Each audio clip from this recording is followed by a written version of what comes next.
Welcome to our ongoing class of Sheva Mitzvahs B'nai Noach, the 7 commandments for all of mankind. We are currently in the middle of studying from the Encyclopedia Talmudit, the Talmudical Encyclopedia, Krach Hey, Volume 5. The entry is Goy, Gimel Vav Yud, and we've been doing this for quite some time because it is quite lengthy. We are currently in the middle of the subject within Goy of the trustworthiness. When can and when cannot a Jew trust a Goy? Page Shin Lamed Tes 339. And as mentioned, over here the pages are according to columns, so we are actually on the last line of this column, Shin Lamed Tes. Goy, a non-Jew. Shehevi Peiros Lemechira, who brought produce to sell. Ve'omar, and this Goy said, Mishel Ploini lekachtim, I bought them from so-and-so.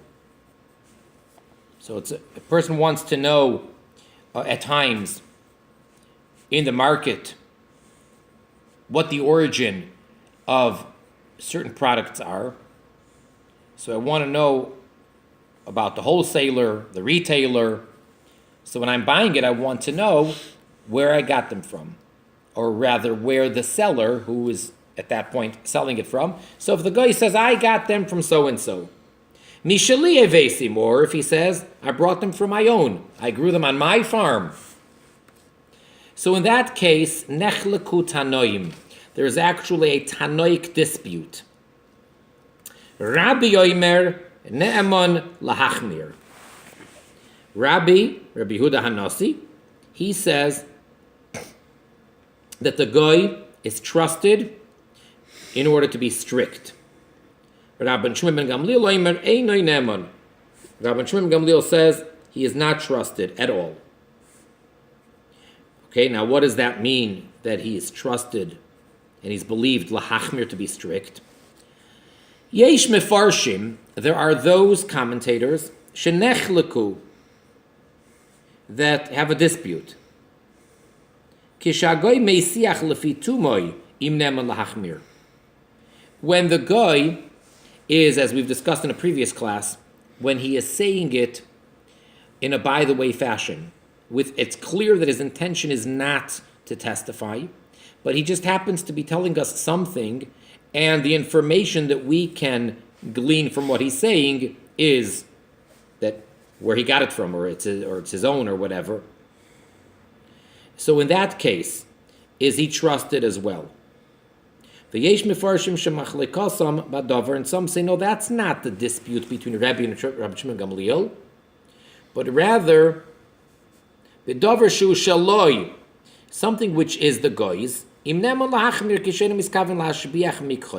Is he believed to be strict when his intention is clearly not in order to make his product better?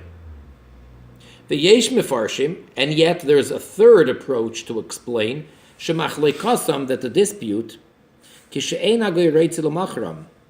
when the goy does not intend on selling it. The goy has produce, but his intention is not to sell it. That in that case is when Rebbe says that the goy is believed to be strict, and Rabbi Shimon Gamliel says he's not believed. Lahalacha. So what do we resolve as far as the actual, what's the final law? It's disputed amongst the early codifiers. Yesh Paiskim Kerabi, Yesh Paiskim Kerabban Shimon ben Gamliel. Some rule like Rebbe, and some rule like Rabbi Shimon ben Gamliel. So we don't have a clear verdict as far as such a case.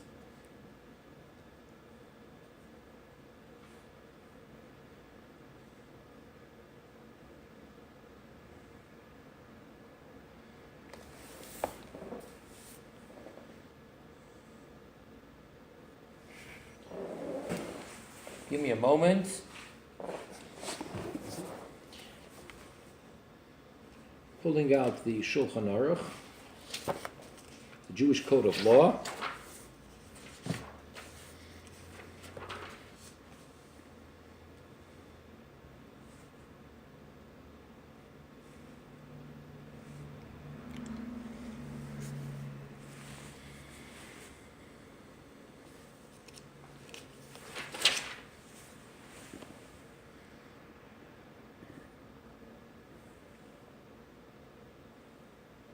In other words, like this.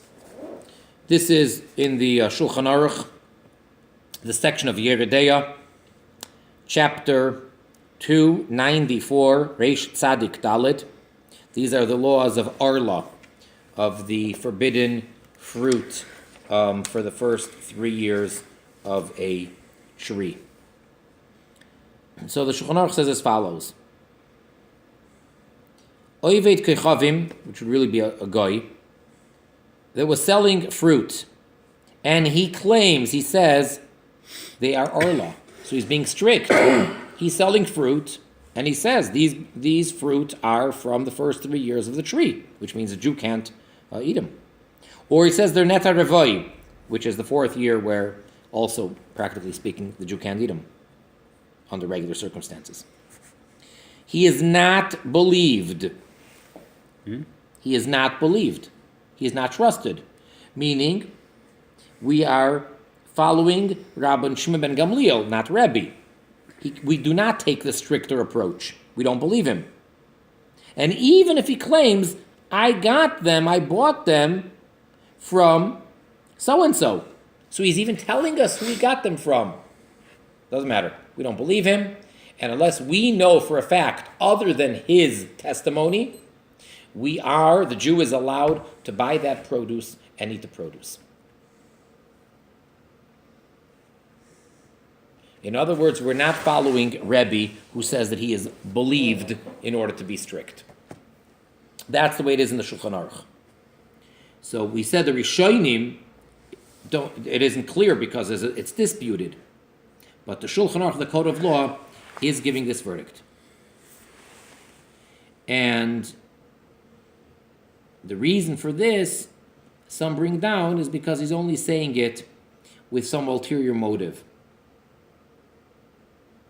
Because he wants to make his produce better, because it's from a younger tree or something of that nature. Instead of saying that, this is the 6th year, it's still one of the first years, so that would make it a better fruit.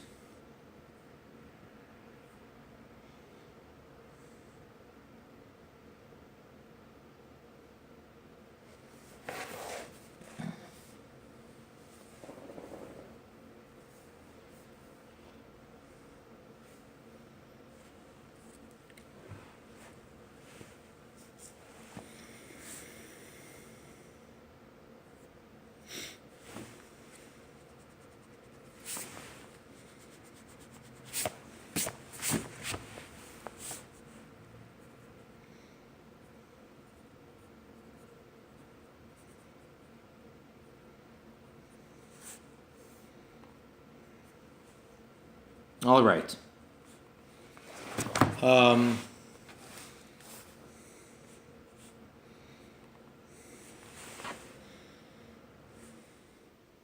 Yeah. Now, the next part over here, the next paragraph, we are now on page Shin Mem, 340, is basically going to also be quite relevant nowadays when it comes to various things, as we're going to see, such as when is it necessary to actually have hashgacha. There's a concept of a mashgiach, of a Jewish trusted supervisor, to make sure that everything is, quote unquote, kosher, which means fit for a Jew. And in the world of food, it means fit for Jewish consumption. But kosher means fit. And there's a word that's going to come up over here called mirsas, and that means fears, that he is in awe, that he's afraid. And we'll get there. So, let us continue. Soimchim al goy. we, the Jewish people, can rely upon the non-Jew and believe him, kishayesh emas Yisrael olav, when there is the fear of the Jew upon him. Bein bishlila, whether it's in something negative, hainu meaning, shulayasa is a kilkul shel isur b'davar shel Yisrael, to trust that he did not do anything to the Jewish person's product which would ruin it and make it unacceptable for the Jew. Uvein b'chiyuv, or whether it is in something positive. Hainu meaning, shu asa masha asa b'ifin mesukan kahigen, that he did what he did in a proper fit manner. So in either way, we trust if it's a situation where the guy would be afraid of the Jew, so we trust that he did not do anything harmful to the product, and if he had to do something to it, we trust that he did something proper. And we're going to explain. Bishlila, what does it mean that he didn't do anything negative, anything to ruin it? Kegoin, for example, Goy, Shayamavirim Yisrael Kadeyayin Mimokim Lamokim. A guy that was transporting, together with a Jew, barrels of wine from one place to the other. Now you understand that wine, if it's in its natural, normal state of being non-mevushal, uncooked. So then, if a guy, I'm not going to get into details, let's just keep it general. We're talking about your regular, plain, stam guy. If a guy touched the wine, he then basically made it unfit for the Jew. And that is because of the fact that it could be used for sacrificial purposes. So it was a decree, a rabbinic decree, that if we don't know what his intention was, and we don't know what, so if the guy touched wine, it becomes unfit. Okay? So now, as long as it's closed, there's no problem. Now, the guy is transporting wine together with a Jew. Okay?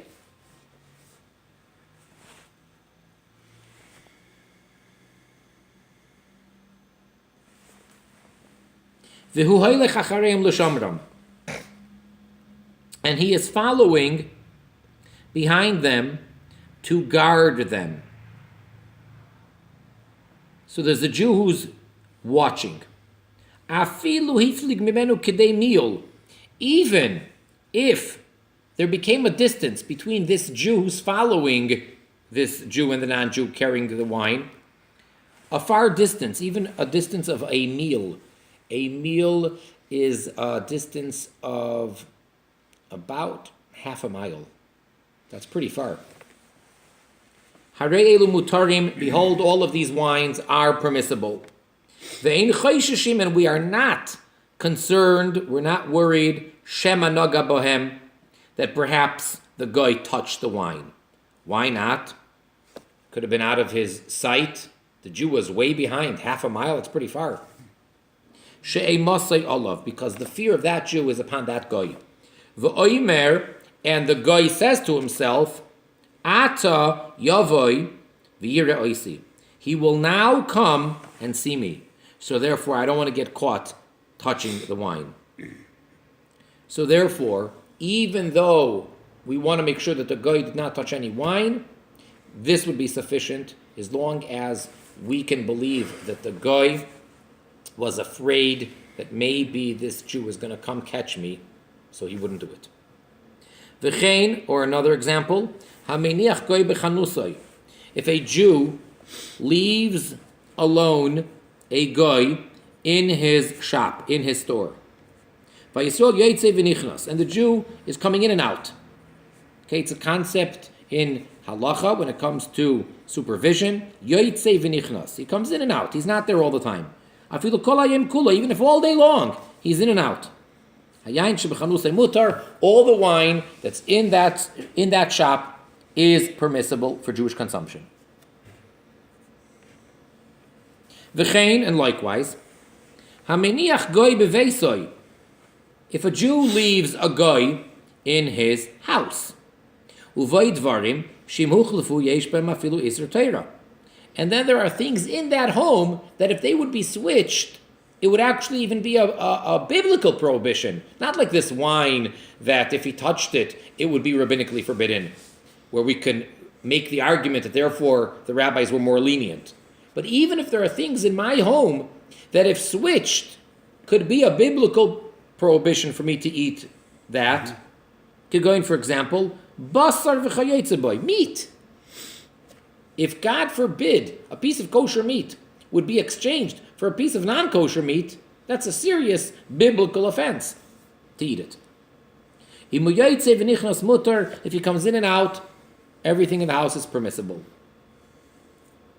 And even if it's a minor, it's a child, under bar or bas mitzvah, who enters in and out of the house, periodically throughout the entire day, that would be sufficient. Vafilu, and even shahazman rav, if the Jew spent a long time out of the house, and he did not inform the guy that he plans on staying away for a long time, mutar, it is permissible. So this could be very practical. People, Jews, have non-Jewish people either working in their house or they have help. They, can have a maid, can have a butler. You may leave some professional alone in the house and you step out and there's no one home and the plumber is there, the painter is there, and they're not Jewish, and you have a kitchen full of kosher food. So who's to stop them from switching it? So we say because they're afraid to get caught, and they would not do that. Mm-hmm. Therefore, that concept is sufficient. And we are not concerned that maybe the guy made a switch. Even if he would derive benefit from switching it, not only are we not concerned that he may have maliciously done something, but even if he would derive benefit from making the switch, we don't believe that he would have done it. Lefi, shehu misyare, for he is afraid, b'chol sha'a, at any given time, loymar, to say, ata yavei v'yireni, now he'll come and see me. Now, how to apply this?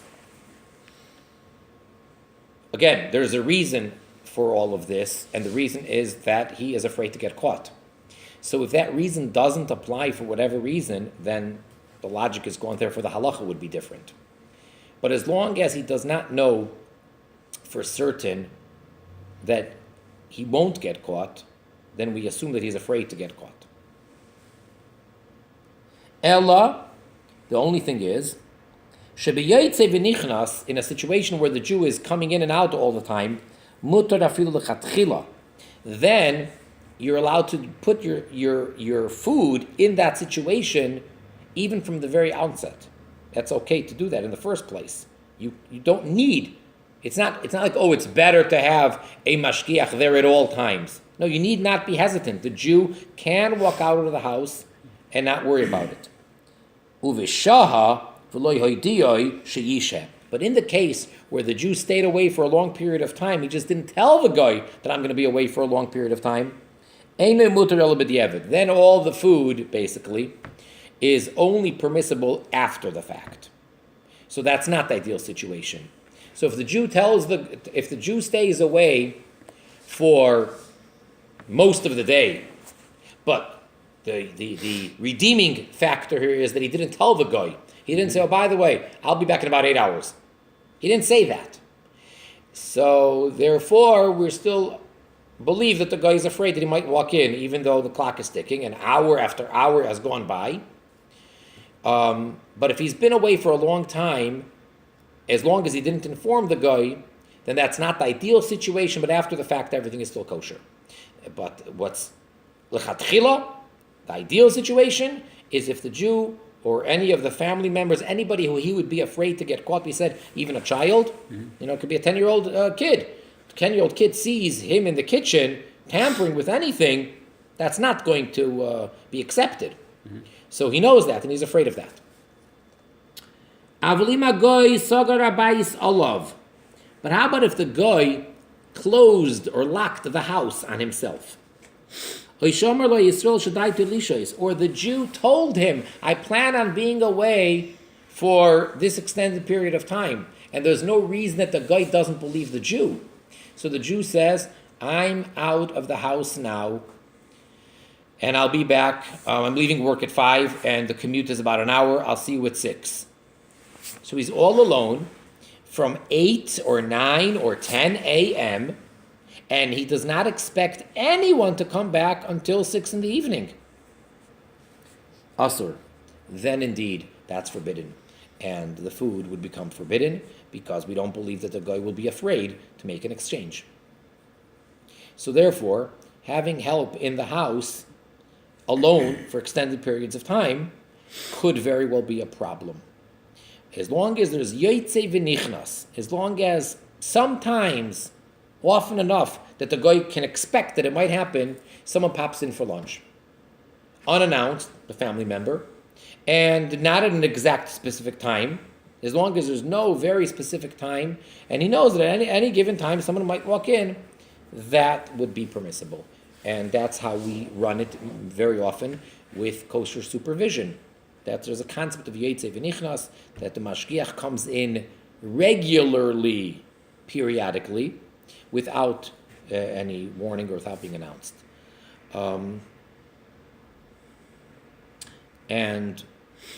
Let's just continue for a moment. And what happens if it's a case where the guy would derive no benefit from making the switch? Mutar b'cholinian, then it's all permissible, even if he tells him, I'm going to be away for an extended period of time, and even if the guy locks himself in the house, that's fine. We are not concerned that the guy may have maliciously done something in order to cause the Jew some kind of a stumbling block of non-kosher. Because the guy has no benefit. We only assume that he would do something harmful to the Jew if he derives a personal benefit, but not just in order to hurt and to be malicious.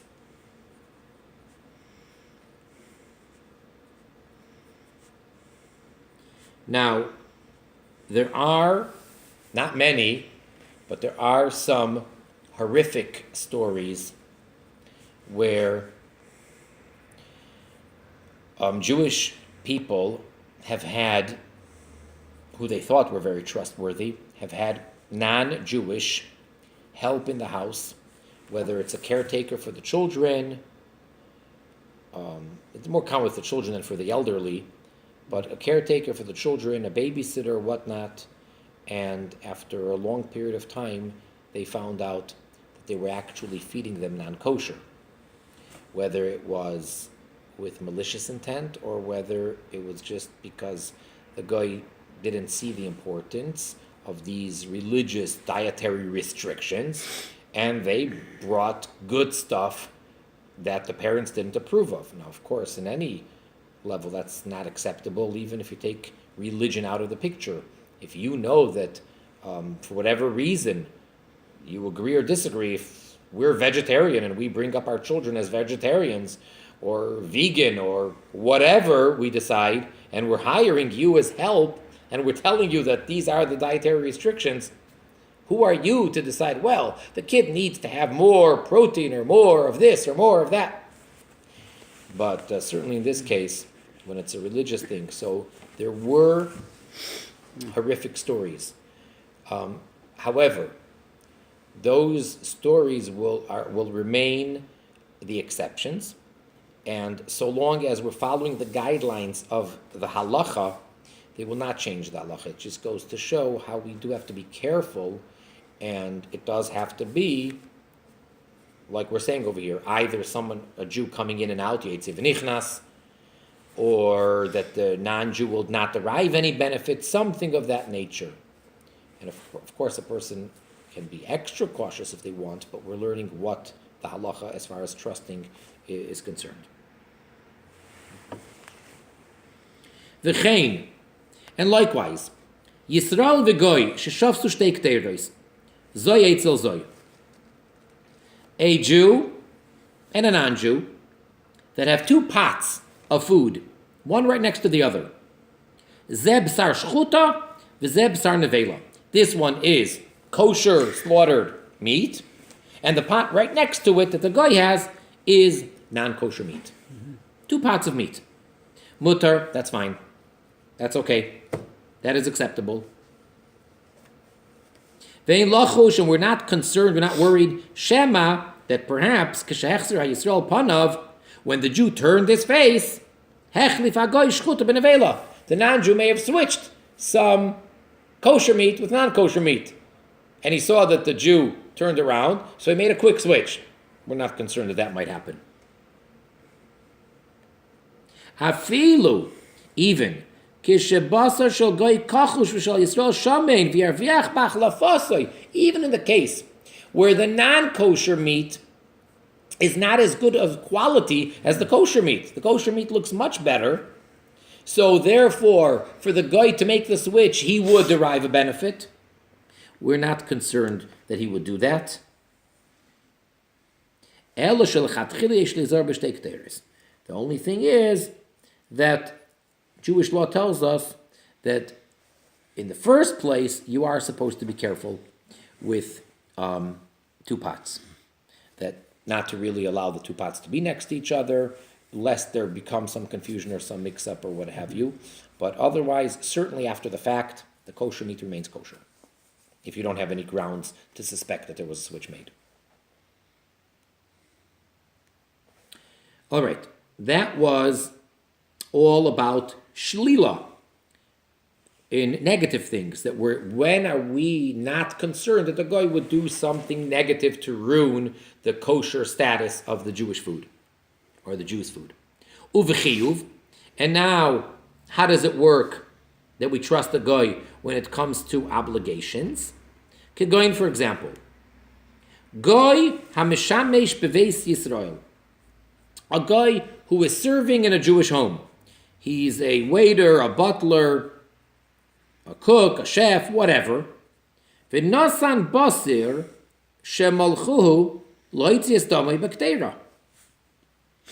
Now what he did was, he took meat that was salted. Part of the process of making meat kosher after it was slaughtered properly is it must be properly salted.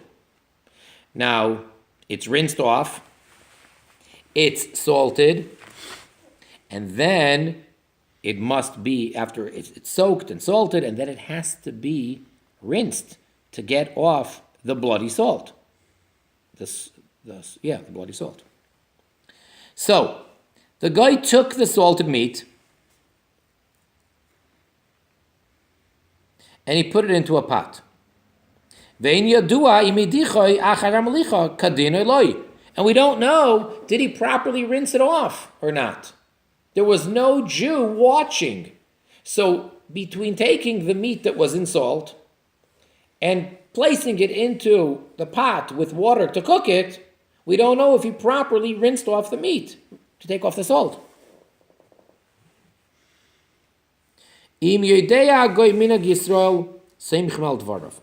So if this guy knows the Jewish custom of rinsing off the meat, he knows that that's how it's done, it's thoroughly rinsed, then we trust him. We can rely on his word if he says that it was rinsed.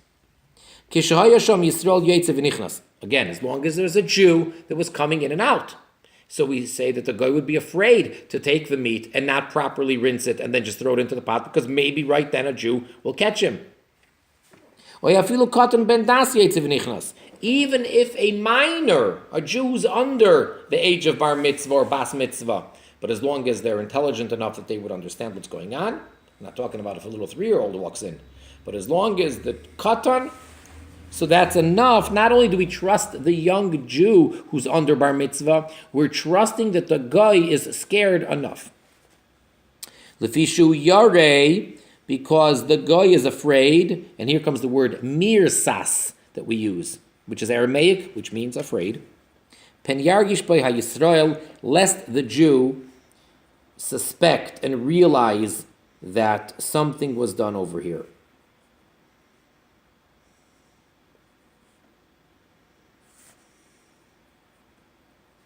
V'dafka avdei v'shivchasoi. Now this allowance only applies specifically if it is the servant of the Jew. When it comes to his slave or maidservant, there you can say that they're afraid of their Jewish master. But that wouldn't apply if it's just a regular guy who's not a paid worker of this Jew. And even though, as we said earlier, when it comes to wine, there even a regular guy, we say, is afraid that he'll be caught, and therefore the wine is all still good and kosher, and we're not concerned that maybe he touched it. That's with regards to wine. Why would a non-employee be afraid in the case of wine, but not being afraid in the case of something else? That's because over there wine is unique. All you need is for the guy to touch the wine, and it becomes forbidden. It's the same wine. Therefore, on the contrary, when it comes to a regular guy who's not a servant of this Jew, there we think that he would be more afraid to tamper with the wine. Because if he's touching the wine, he'll be caught like a thief. He'll be caught red-handed, meaning, so long as the person is a hired worker, so he opens up things. That's what his job is. That's what he may, pretend to perceive part of his job is. So if he's working for me, if anything, there's more of a concern that he might tamper with the wine. Because all he has to do is touch it. He doesn't have to actually switch it or who knows what. And just opening up the bottle of wine and touching it, that's what makes it non-kosher. But if the guy's not working for me, he's just helping me transport the wine. Why in the world is he opening up these cases or these bottles? So he's more scared to be caught red-handed as a thief. Why is he touching something which isn't his? But here, here we see that the worker is not afraid because he already touched and he's cooking in the pot. Either he has permission to do that.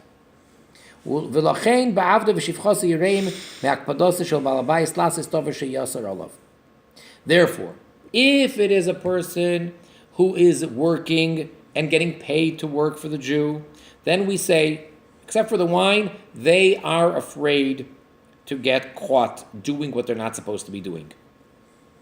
But just a regular guy, what does he care? So the Jew will catch me, the Jew will get upset. It's a big deal. So what's he going to do? Fire me? I don't work for him. So what's the big deal? So therefore, we're not as lenient.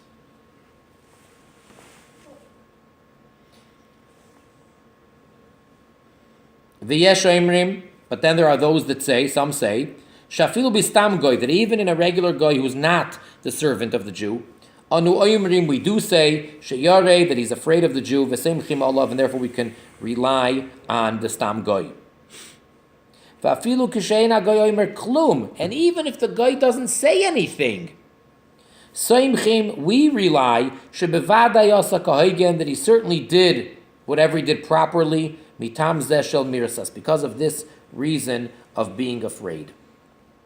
So we don't know, we just saw that there was this kosher meat that was in salt, and now it's in the pot being cooked. And this stam guy knows that Jews always rinse it off well. He didn't even say, he didn't verbally tell us, I rinsed it off well like you Jews do. We can assume so. But that's only if the Jew did not clearly instruct him or protest in advance and tell him, I don't want you rinsing out that meat without me watching. If the Jew said that, then we don't assume that he rinsed it. But so long as the Jew didn't instruct him to only do it when I'm supervising, so then that's fine. Shimicha, because if the Jew did protest, V'hu over al dvarav, and the guy obviously transgressed the warning. What are the choices over here? In the best possible scenario, the guy did rinse it properly. Well, that means he went against the instructions that the Jew gave him. So we see he's not afraid to transgress. So just like he may have properly rinsed the meat, but that just proves he's not afraid. So therefore, maybe he didn't rinse the meat. And therefore, we cannot rely on what he claims. So even if he says clearly, I rinsed the meat, and the Jew says, yeah, but I told you not to until I come back and watch you do it. And the guy says, well, I just figured I'll do it. So then we say, well, we figure that we can't trust you now. And there are those which argue. And they hold that you can never rely on the words of the guy who says that he rinsed the meat. Doesn't matter. You cannot trust him, even if he verbally tells you that he rinsed it properly, and you didn't tell him not to do it until you come. Elim kain to amay nachri habaki betim astam v'amar shem bakteria tam melach yosimidai. Unless you had a non-Jew who knows the difference between very salty meat that wasn't properly rinsed. So if such a guy tastes it, another guy tasted the meat, and he tells you, nah, it's not very salty. You know that the meat was properly salted because that part we saw. The question is whether properly rinsed.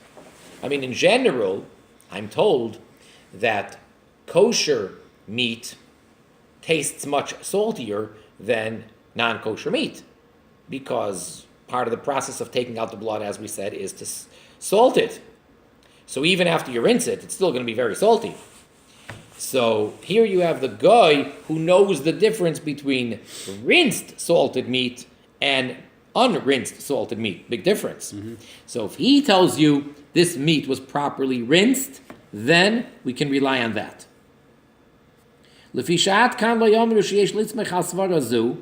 Because this opinion says that until this point, we didn't say that you can rely on this logic, shagoy mirsas, that the guy is afraid of the Jew, only if you cannot clearly determine what happened. If after the fact you can't determine what really happened, then we say the guy is not afraid, according to this opinion.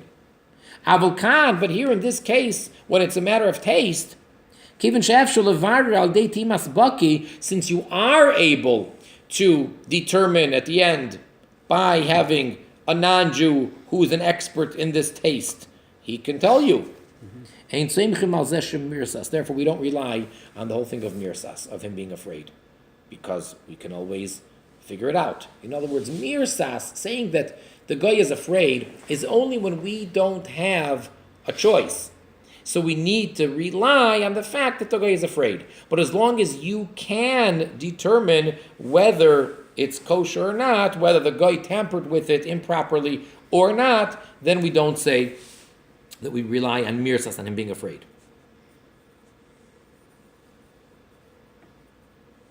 And yet, v'yesh shetzirfu kan, and then there are those codifiers that added here gam tam shagoy makpidim al nekius, another piece, another logical argument, and that is that the goyim are meticulous about cleanliness, and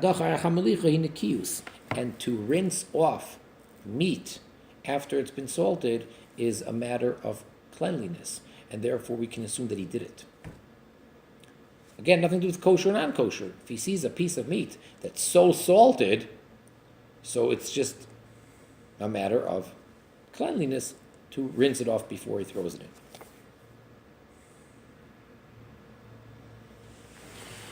All right, next paragraph. We're on Shin Mem Beis 342. Yesh soivrim, there are those that hold sheloi k'chim bei min hagoy, that it is permissible to buy eggs from the goy. Kishoimer, when he says sheloi tahar ploinihu, that it comes from such and such of a kosher type of fowl. In other words, for a Jew, eggs have to have been laid by a kosher bird. In other words, a Jew can eat eggs of a hen, of a chicken. Jews can't eat eggs of what non-kosher animal? Eagles? Of eagles, yeah. Eagles' eggs are not kosher. Mm-hmm. Goose eggs are. Mm-hmm. Duck eggs are. Mm-hmm. But, other birds are not. So, some say we're allowed to buy eggs from the guy when he says it came from this and this kosher type of fowl. Shemisyare l'shaker, because the guy is afraid to lie, b'davar she'anu yichelim lahavchin, in a matter of something which we're able to determine, v'lirois, and to see, to discern, imein doimes leveitze oisoi oif she'amar. Are they indeed similar to the type of eggs of that type of bird that he claims? We can compare them. So therefore he'd be afraid to lie. But if he didn't tell us which type of kosher bird they come from, he just says they're kosher. Then we don't rely on him. Because he has a way out. He doesn't have to get caught as a liar. He can slip away and say, oh, it's a different type. If we say, what? You said that these are kosher, so you can always say, well, no, you compared it to a hen. That's not what I meant. So therefore, it has to be clearly that he said which type. And some argue, and they said you just don't rely on the words of the guy at all when it comes to this.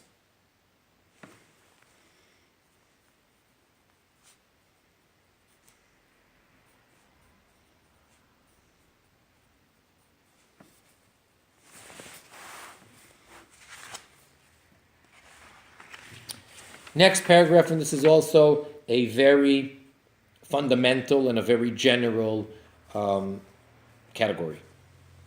Goy shehu uman, a goy that is a professional. Seimchim al dvarav ba'oisa umnus.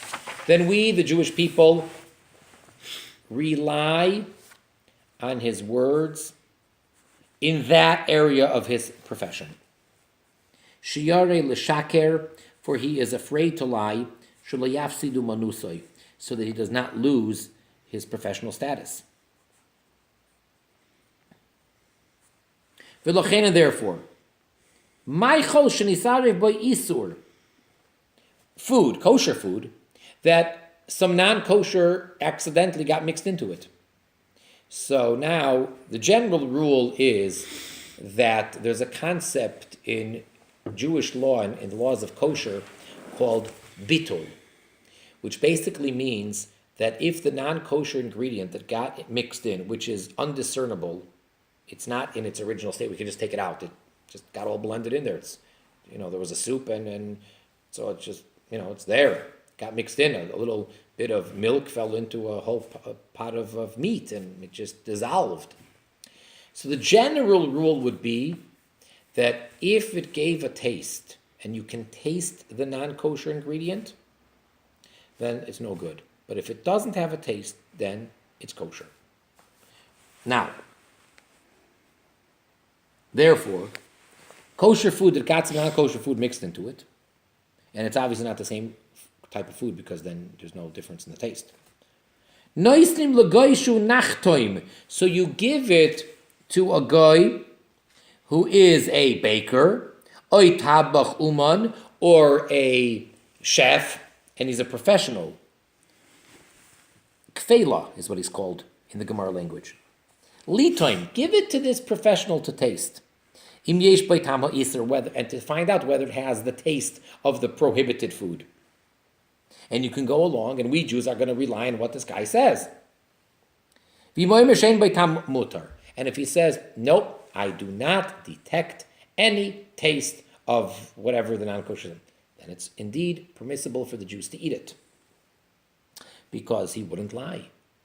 Because all we need is for someone to then eat it and say, I could taste that it has whatever. Say, that chef, forget him. He doesn't know how to cook. He's not a professional. So he would be afraid to lose his status. So therefore, if he's a professional, he's trusted. The Yeshayim, and there are those that say that you do not rely on him. Unless, again, he's telling it to us in a by-the-way fashion without the intention of informing us of the information we want to get from him. But if he just happens to tell us somehow, so then we can trust him, because that wasn't his intention. The Yeshayim, in the third opinion, there are those that say that he doesn't even have to be a professional. And when it comes to tasting, we can trust any goy to tell us the truth. So we basically have all extremes. On the one hand, we trust a professional. On the other hand, only trust him if it is lefi tumah, if he doesn't mean to tell us. And on the other hand, trust anybody.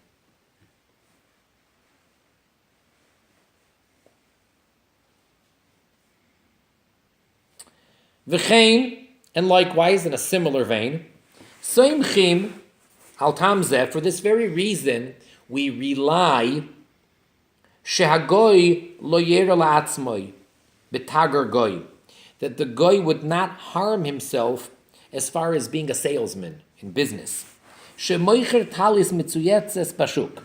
He's selling in the marketplace a garment which has the fringes, the religious strings, tzitzis.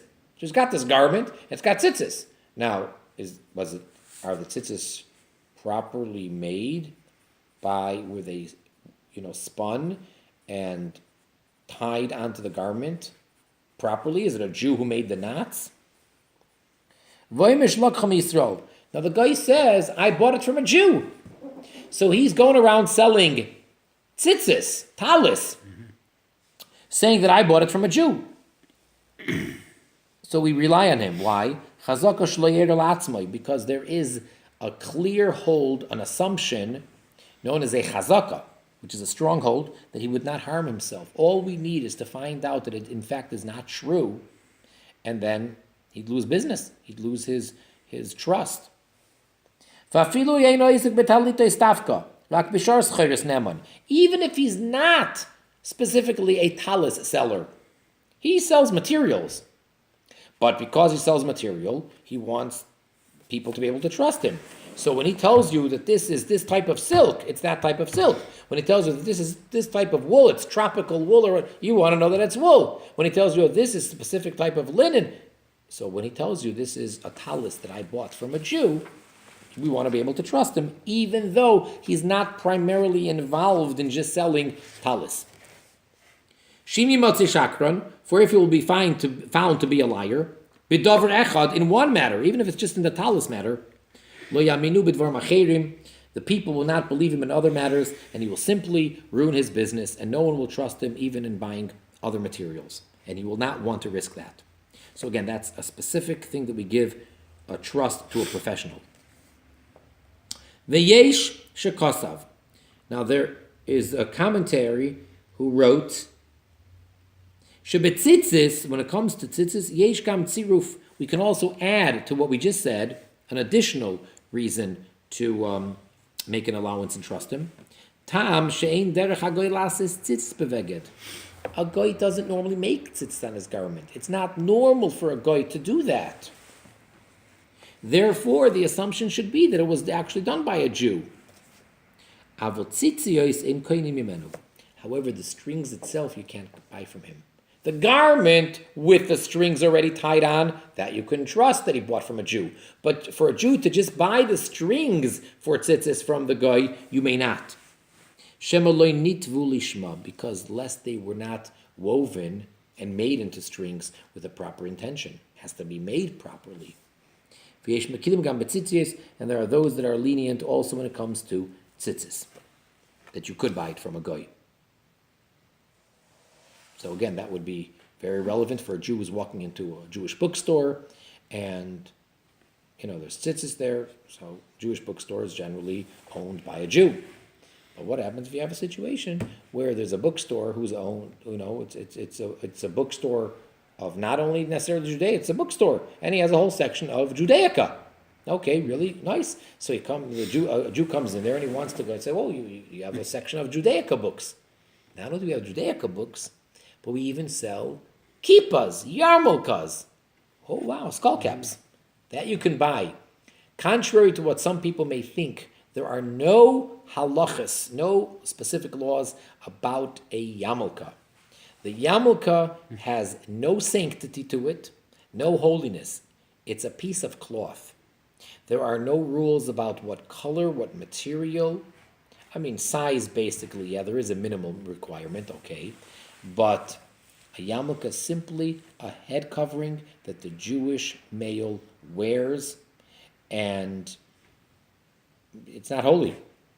And there's no need to kiss it, no custom. And if it falls on the floor, you pick it up, unlike other religious articles. And when it gets worn out, or if you want to just throw it out, even if it's brand new, nothing of, we don't treat it with any specific respect. Just, you could toss it out together with filthy rubbish and garbage. I'm not getting into if it has words on it. That might be a little bit of a different thing. You know, some people, especially by children, they tend to write things on their yarmulkes. Those may be holy words, and that may be a little bit of a different category, and that may be a different issue. But otherwise, the plain, simple yarmulke, as long as it's not made out of shatnez, which is wool and linen together, that a Jew can't wear no matter what, can't wear them from head to toe, anywhere on his body. So that's... So, you walk into this bookstore, he's got a Judaica section, and he has yarmulkes. There is no problem for a Jew to buy a kippah, yarmulke, from a non-Jew. No problem. We don't have to be worried where to get it from, how to make it, and who manufactured it, and what was the intention. No intention. It's a piece of cloth. Tzitzis is not like that. The mitzvah of tzitzis, they have to be made with the intention of making it for the sake of this commandment, of this mitzvah. So therefore, that's already more of a issue. And the tzitzis do come with a hechsher on them. They have rabbinic supervision, and if you're buying just the strings, they will have attached to them, many times, the name of the rabbi who is certifying that it is kosher. So therefore, for a Jew, it's preferred not to buy it from a goy. However, there are those that say that it's not a problem because if you have ready-made tzitzis, and even the strings themselves, we can assume, according to some, that it was made properly. V'chein tagar goy, and likewise, a salesman who is a goy, shemoicher yein rimoinim, who is selling what we call pomegranate wine, otherwise known as pomegranate juice. But different things can ferment. And you can buy wine that's not made out of grapes or raisins, and they call it wine. So it could be, let's say, from pomegranates, for example. Mutar likach mimenu, it is permissible for the Jew to buy that. Now remember, no way can a Jew buy wine from a guy, but you can buy wine. You can buy the wine which is from other things, whether it's cherry wine or pomegranate wine. And we're not concerned that maybe he mixed in real wine, grape wine, into it.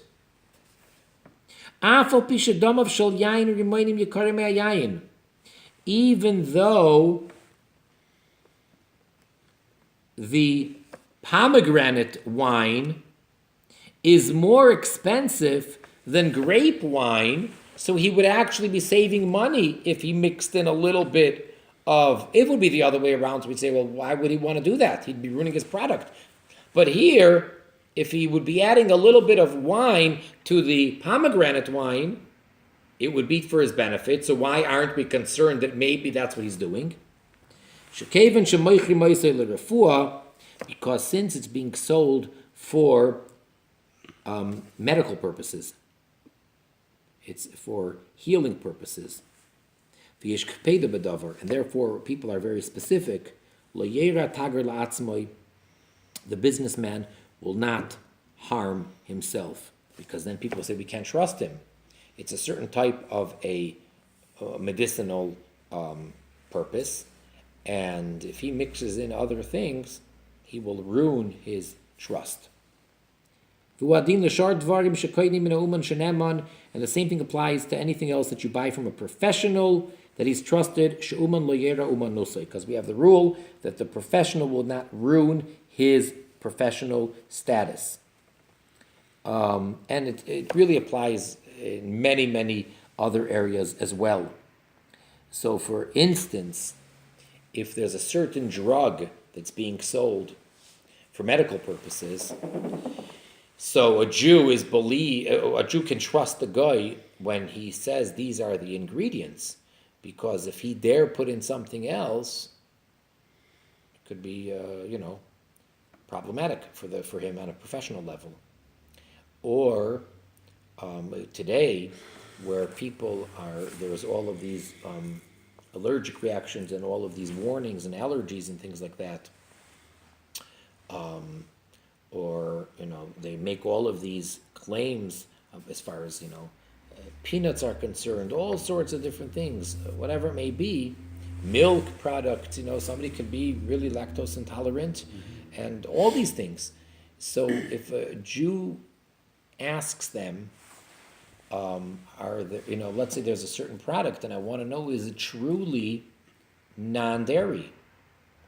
So they would be trusted, because if there is any dairy in there, that can really be dangerous, and people can, it could be fatal. So they don't want to take that responsibility. So therefore, for not religious purposes, for their professional purpose, they're going to be telling you the truth.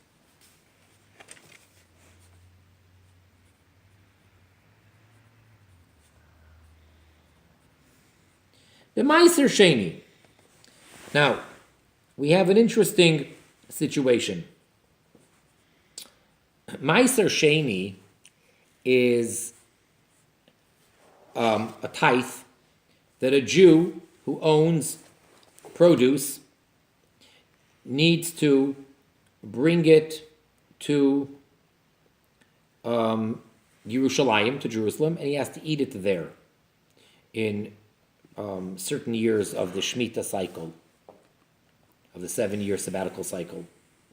Now, this Meiser Sheni, instead of bringing a whole tenth of his produce, what he does is he's able to redeem the value of a tenth of his produce and then spend that money on food in Yerushalayim. Now, how does he know how much he has to bring? How does he know the value? So, she'ein dam of yiduim, if you have Meiser Sheni, which it's not known what the value is, uba liftoisoi, and he wants to redeem it. So the rule is shetzrichim liftois al pi shloisha tagarim abekiim b'shuma. So then the Jew needs to redeem this Meiser Sheni produce of his based on 3 professional businessmen who know how to evaluate the value of, how to estimate that value of his produce. So even if one of these 3 is a guy, we can rely on him. 2 have to be Jewish, that's true, but you do need 3 professionals. One of those professionals can be a guy. Next. We, the Jews, rely on the non-Jewish doctor who says about a certain person who is ill that on Yom Kippur, the holy day of Yom Kippurim, which is a fast day for any Jew, any adult Jew that is healthy, and if someone is ill, so it has to be that their life would be in danger, potentially, in order for them to be allowed to eat. So we can rely on a non-Jewish doctor who tells us that this person needs to eat, and we feed him. So even though the doctor is not Jewish, we can trust when the doctor says this person must eat on Yom Kippur. And likewise, we're allowed to break Shabbos, to do a forbidden activity on Shabbos for someone who is ill, again, based on the word of a non-Jewish doctor. Then you have another area, which would be the status of a woman, whether she's pure or whether she became impure by having an omission of blood. So Roife Goy, a non-Jewish doctor, I guess, a gynecologist, she'oimer al isha, who says about a woman, she'roas adam, and she saw blood, so sheyesh lo maka b'mokar.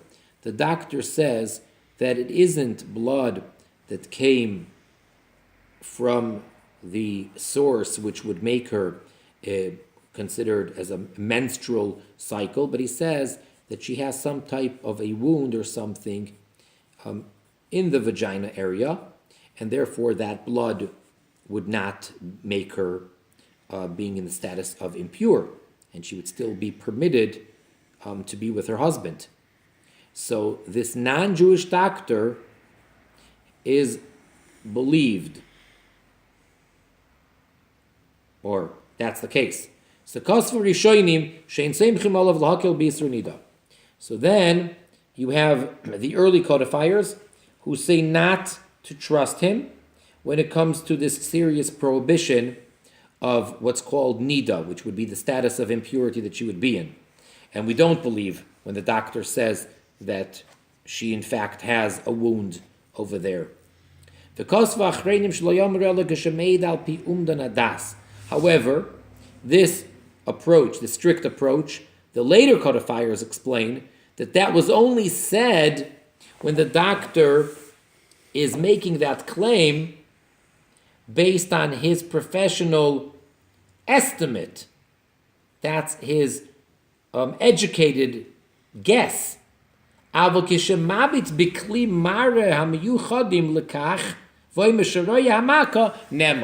if he's actually looking with the special utensil, with the medical equipment, and he says that he sees the source of this blood, which is some internal wound over there, so then they say that he would be believed in that case. In other words, we don't accept his professional opinion when it's not absolute. Tashmish. Vasal reife goy refuah. Same chmal of kishomer shekvar nisrapa. Himaisha margisha sharefuah ha'ilala. All right, then we have the following interesting case. If a Jewish woman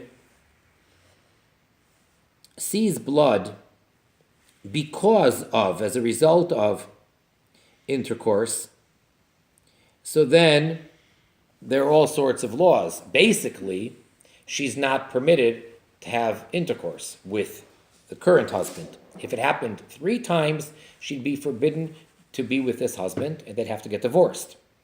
And then if it happened also in the same manner with 2 other men, then she'd be forbidden to ever get married to anybody, because we don't say that it's somehow connected to the man, but it's her problem, and it's a big prohibition.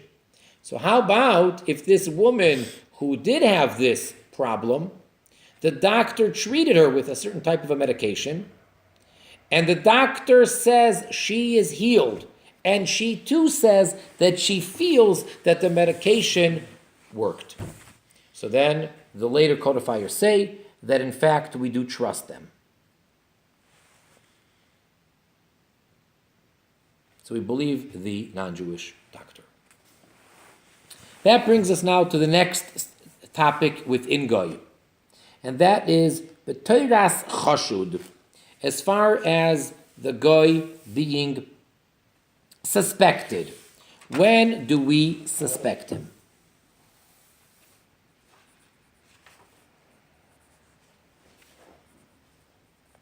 Hagoy hu chashud. Your typical average Goy is to be suspected Afilu al sheva mitzvahs b'nei Noach shehuzharu alein. Even with regards to the 7 Noachite commandments that they are warned and commanded not to transgress. Therefore,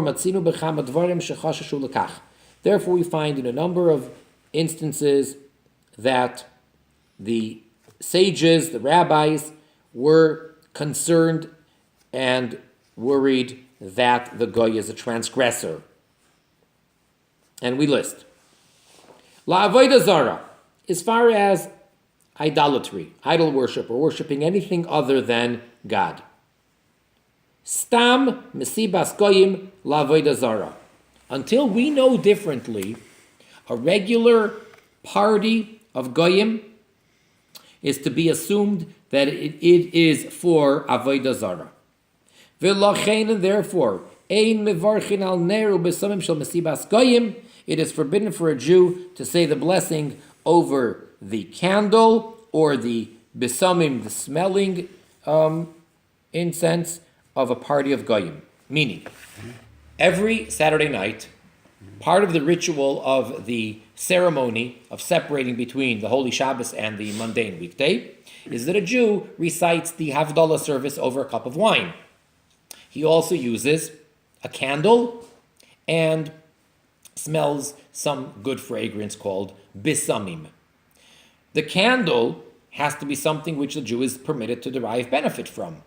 Well, what happens if the candle is from a non-Jewish party? They just lit candles at their party. And the non-Jew is there Saturday night and he wants to say the special blessing over this candle. He can't. How about if there is bisamim at the party? He can't. Because he's not supposed to benefit from that fire or from that bisamim. Why? Because it's a non-Jewish party and the assumption is that it's for avodah zarah. Bishchita. What about when it comes to slaughtering? Nechleku tanoim. This is actually a dispute, tanoic dispute from the times of the Mishnah. Rabbi Eliezer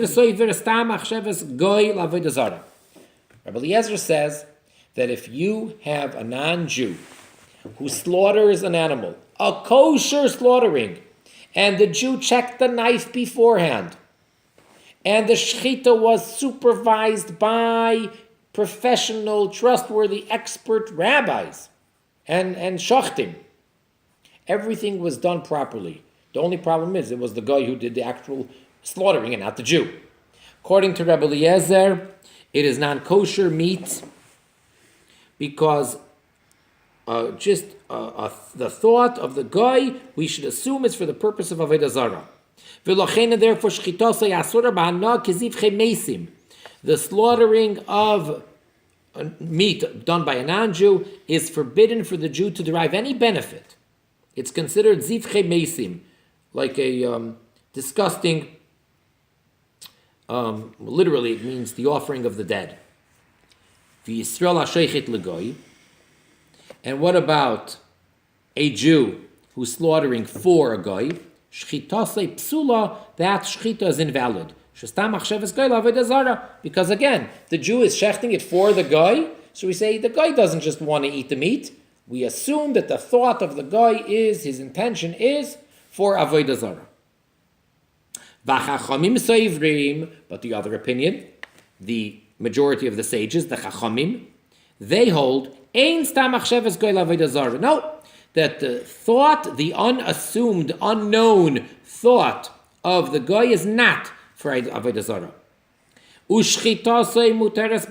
And therefore, the shechita, the meat that was slaughtered by a non-Jew, is permissible for the Jew to derive benefit from. And therefore, a Jew who's shechting for a non-Jew, that shechita is a kosher shechita, and a Jew can eat that. Halacha kachachamim. And the final ruling in Jewish law is indeed like the second opinion, like the chachamim, and we do not assume that a guy's intentions are for avodah zarah. If we don't know, we assume that the guy's intentions are kosher, are good. And even if this guy is known to be an idolater, he's not stam a guy. We don't say that if we don't know his thoughts, we don't know his intentions, let's assume it's for Avodah Zarah, even though he's an idolater and he worships idols. But that doesn't mean that everything that he does, that we don't know what his intentions are to be assumed for Avodah Zarah. Elim Kain, who mean, unless he falls into the category of being what's called a mean, hainu, meaning aduk l'Avodah Zarah. He's someone who is attached to Avodah Zarah, which basically would mean he serves in some capacity. He's some type of a priest or something of that nature, where he's always involved, or he formally is attached to Avodah Zarah. It's not just, well, he religiously, does this stuff, or he often serves and worships, idols. That's not going to make his general intentions and thoughts of everything for Avodah Zarah.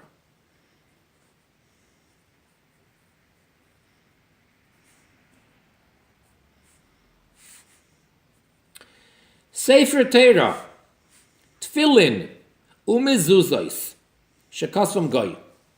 Okay, it's definitely, according to everybody, it's invalid for a Jew, no question about that.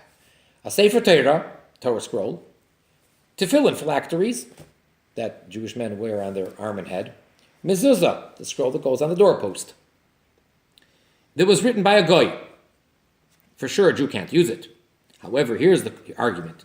L'Rabbi Eliezer, according to the first opinion that we just mentioned about the shechita, about the slaughtering, according to him, shestam machshavto l'Avodah Zarah, since the assumption is that any guy's thought is for Avodah Zarah, yisarfu, they need to be burned, the tefillin or sefer Torah or mezuzah. V'lachachamim yigonzu, and according to the chachamim, they need to be buried, not burned. Don't burn it, because that would be disrespectful. And again, the halacha is like the chachamim, so therefore if you have tefillin that were written by a guy, it must be buried away in a respectful manner, not burned. Again, unless we know that the guy is a mean, so that would be a different story.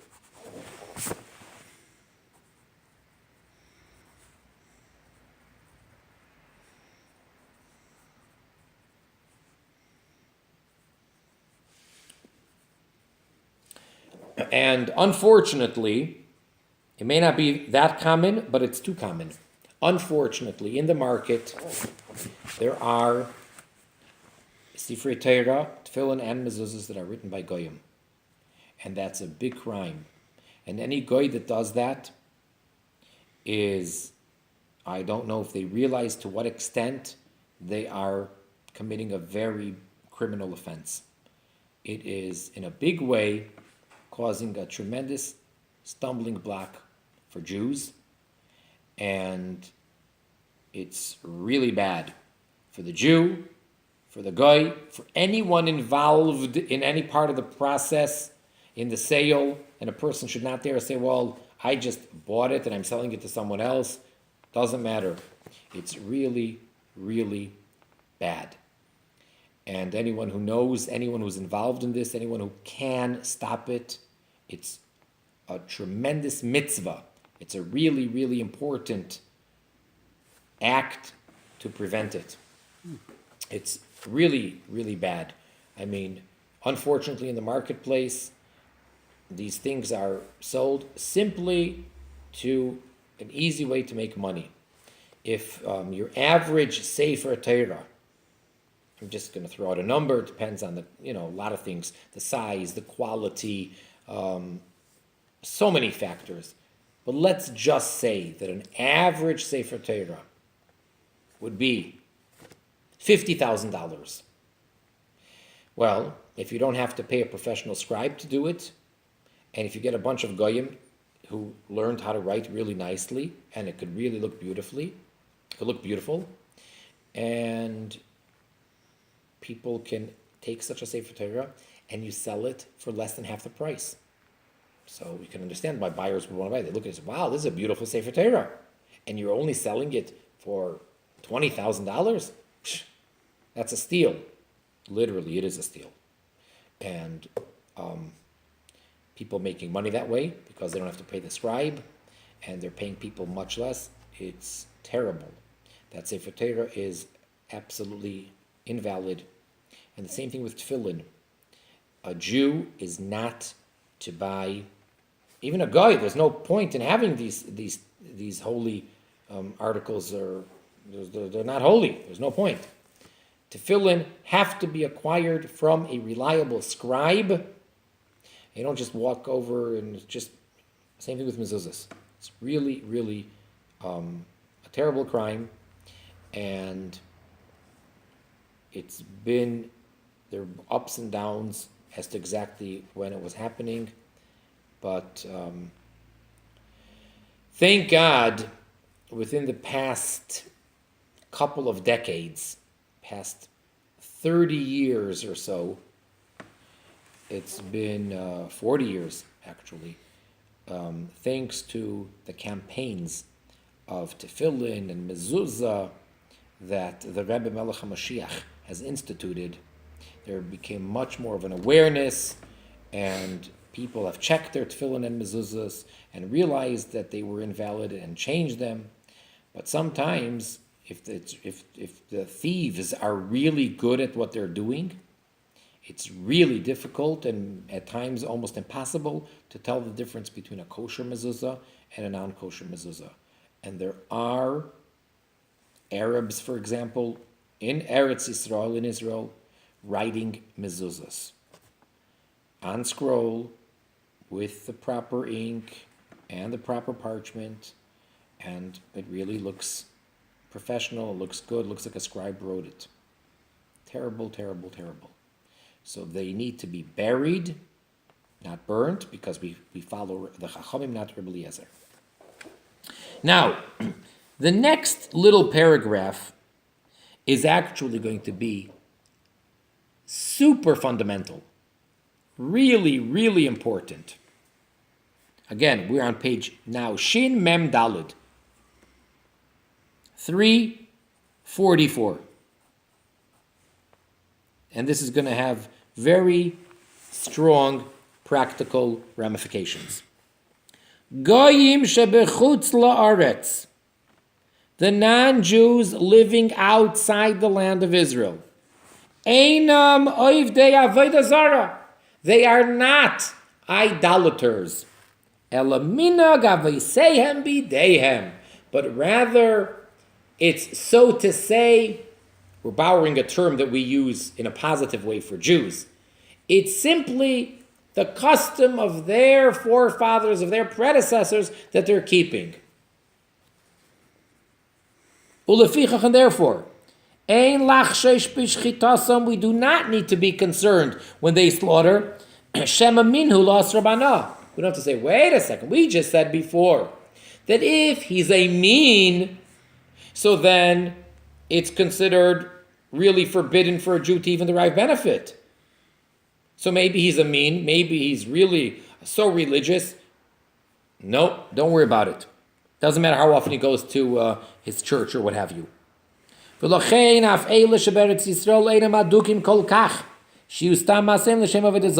because of that, even those non-Jews in the land of Israel, which there, if let's say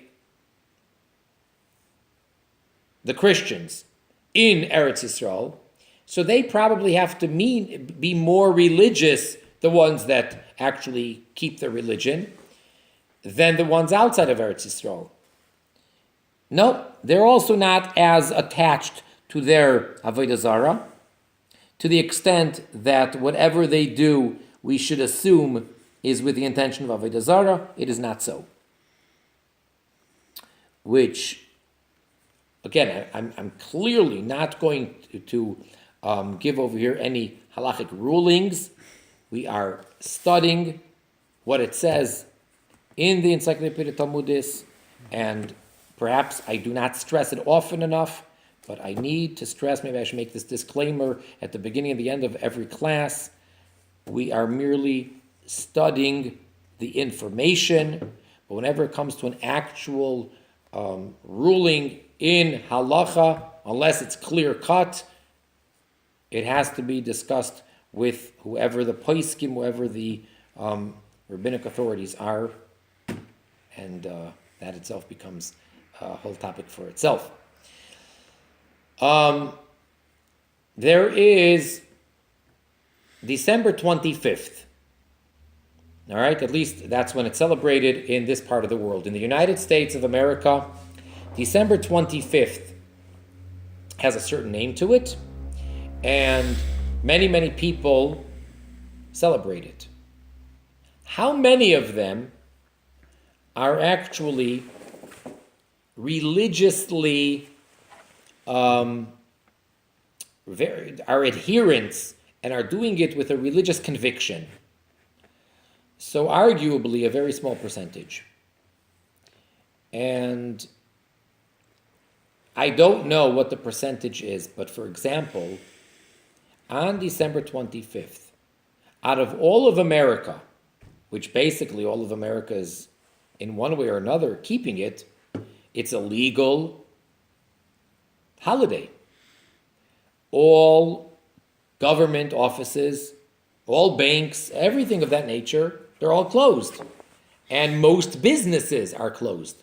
So that means that they are keeping the holiday on some level. So out of all those people and all those businesses and all those corporations, what percentage of people actually go to church on that evening of whatever it is, December 24th or whatever? How many of them go to Mass? Relatively speaking, probably a very small percentage. And even those that do go are not necessarily going with this very strong religious conviction. As a matter of fact, when you meet those religious Christians or whatever, those are the exception. So therefore, we say that nowadays, even those goyim that are doing things which are avodah zarah, I think it is fair to say, for example, that it's a very high percentage of those that put that tree in their house. But they're just doing it because it's a quote-unquote seasonal thing to do. They're not doing it with a real, true religious conviction. I mean, you really kind of need to be Jewish to appreciate it, but I saw recently a very funny, I don't know who it was, someone showed it to me, a comedian who was, it's a comedian who was explaining if religious Jews, observant Jews, had to do this idea of bringing the tree into their house, so it would get so technical, and he really did a very humorous job of presenting it, and he started going into so many details, which, lahavdil, to separate between holy and unholy, but he was using all sorts of examples of how high the tree has to be and how wide it has to be, and going into so many minute details, and it sounds so halachic, because when it comes to fulfillment for a Jew to keep a mitzvah, to do a commandment of God, there are so many details, and the will of God in the Jewish code of law is so detailed.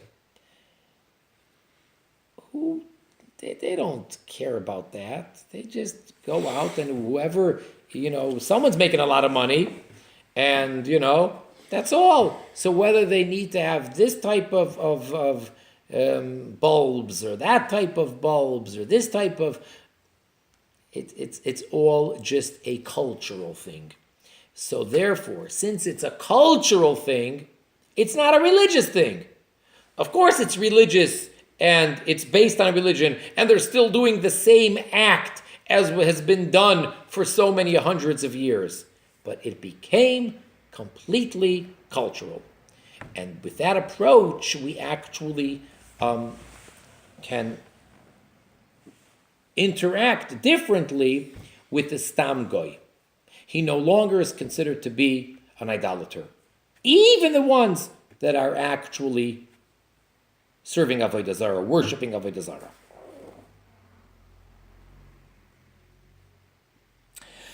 Next, Mishum Chashash Avodah Zarah, because of the concern of idolatry, Gazru al Yichudim b'nei Sehem.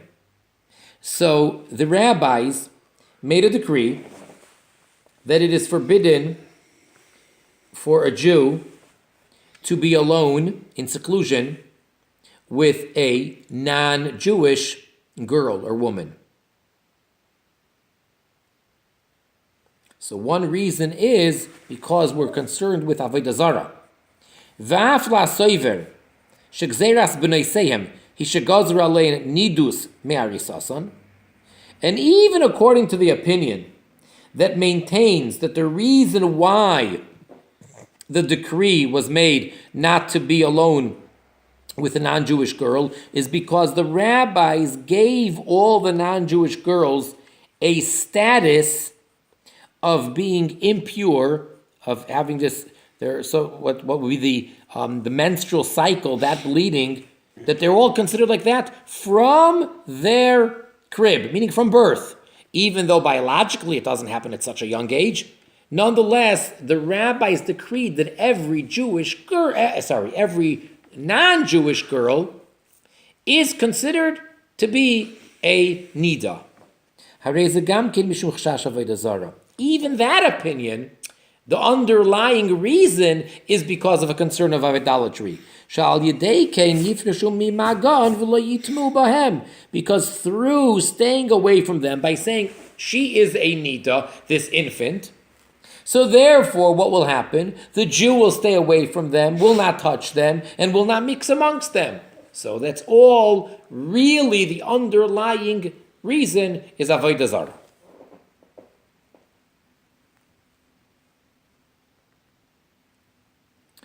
Okay, then we have another thing which they're going to make a reference to, look it up, a cross-reference in another entry here. We're doing goy, so it says as follows. With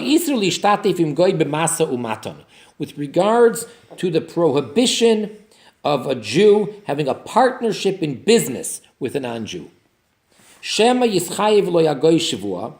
what's the problem? Lest the non-Jew become obligated to take an oath to the Jew, and then he might make an oath, instead of the name of God, he may make an oath in the name of his Avodah Zarah. And the Torah states, there's the verse which says, Lo yishama al picha, that it should not be heard, not only in your mouth, but through you, speaking to the Jew, it should not be heard the name of Avodah Zarah. And therefore, if a Jew has a partnership with a non-Jew, and the non-Jew is going to take an oath, and he's going to use the name of whatever, so that is forbidden. Ayin oid Avodah Zarah. So to see more about that, whether it is or isn't a problem, or to what extent, or how that all applies, so we'd have to look up in the section in this encyclopedia under Avodah Zarah. Next, Almasa umaton im goyim bimei chageyem. What about doing business with non-Jews on their religious holidays? On a day which is a designated day that they serve Avodah Zarah, so can a Jew do business with them on that day? Ayin oid a dehen shalakum. So also there's a special section in this encyclopedia which is called a dehen shel akum, the set festive days, the holidays of the idolaters.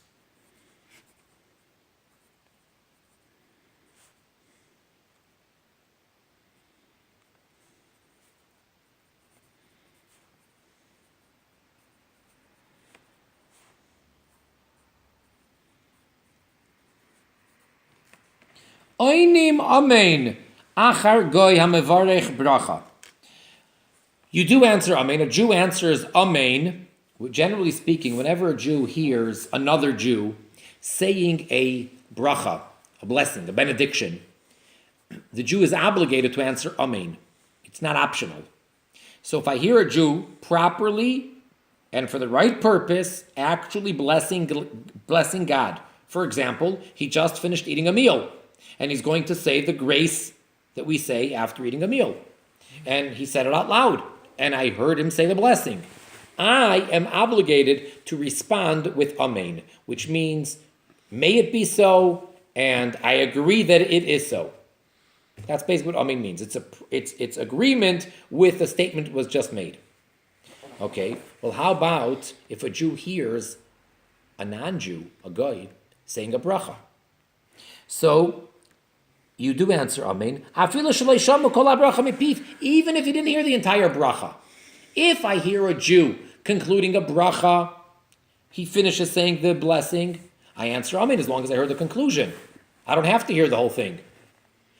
But what about a non-Jew? Same thing. We're not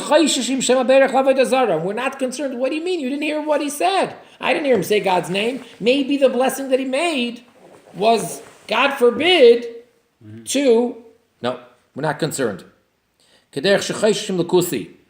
are concerned when it comes to a certain category, which we're not going to get into now, called a kusi, the Kuthians. So when they make a blessing, we don't answer amen if we're not certain that it's to Hashem, to God. But by a goy, if he says a blessing, even if I only heard the concluding words, I answer amen.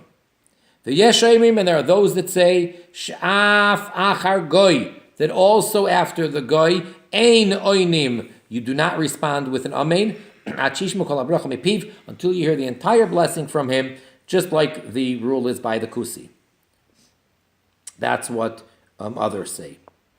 The yeshayimim, and some say shafilu im shomu kol habracha ein min acharav amen, that even if you heard the entire blessing, you still don't answer amen after the blessing of a goy.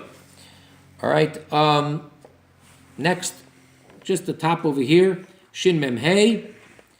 Al havdelim shebein Yisrael legoy, with regards to the differences between a Jew and a goy, b'negel li'isra avodah zara u'bitula, with regards to the prohibition of avodah zara and how to nullify avodah zara. If you have an item or an article or something which was worshipped, so how can you, and what do you need to do to undo it? So there's a difference between whether the worshipper was a Jew or a non-Jew. So he sends us to look it up in two sections in this encyclopedia. One is under bitul avodah zara, the nullification of idolatry, and the other one is under avodah zara, idolatry. So that was all dealing with the chashad. Do we suspect a goy to be an oived avodah zara? And then he's going to go on to some of the other of the Sheva mitzvahs b'nei Noach, to be continued with the help of Hashem next time. And until then, everybody, make sure to believe and serve and worship Hashem and Hashem alone, and do acts of goodness and kindness in order to bring about and to speed up the complete revelation of our righteous Mashiach now.